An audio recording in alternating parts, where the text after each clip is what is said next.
निकल रहा है बाबा के चिलम से धुआं निकल रहा है। DJ Shri digital audio recording studio Bihariganj. Singing by Mixed by DJ Remix Raminant। मेरे भोले बाबा के चिलम से देखो धुआं निकल रहा है। मेरे भोले जी के चिलम से देखो धुआं निकल रहा है।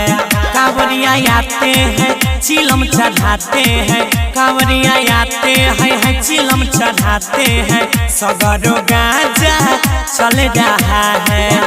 मेरे भोले बाबा के चिलम से देखो धुआं निकल रहा है।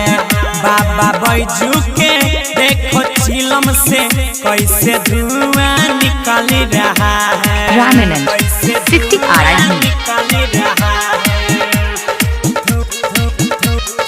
धुआं निकल रहा है धुआं निकल रहा है।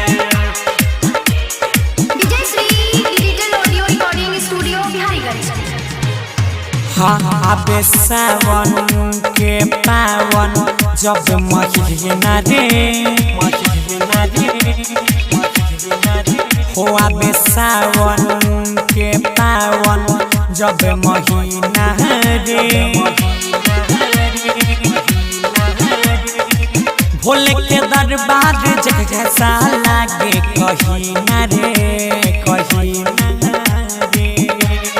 हाँ आबे सावन के पावन जब महीना रे हो आबे सावन के पावन जब Raminant Raman mobile number 741-06-427।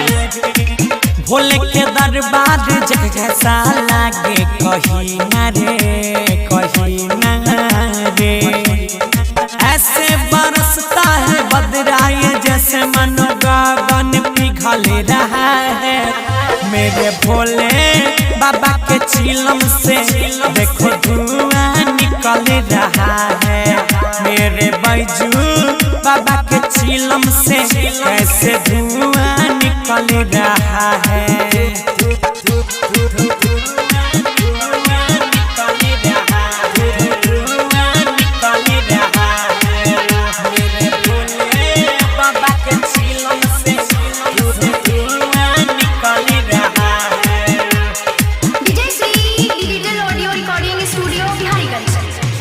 Bhole बाबा के दरबार में सब आबै छै।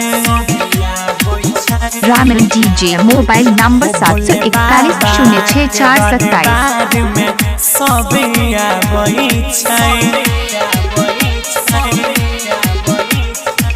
बोलबम बोल के जलवा चढ़ाबै छै चढ़ाबै छै।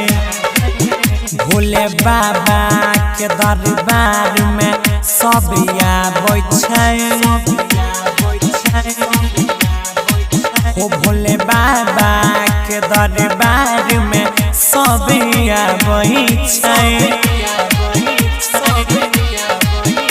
Raminant बोलबम बोल के जलवा चढ़ाबै छै चढ़ाबै छै। डीजे पे गौरव अंकित अजय का गाना चल रहा है। मेरे बासुकी बाबा के चिलम से देखो धुआं निकल रहा है। मेरे बैजू त्रिपुरारी के चिलम से धुआं निकल रहा है। Recording by Ajay star Bihar. DJ Raminant।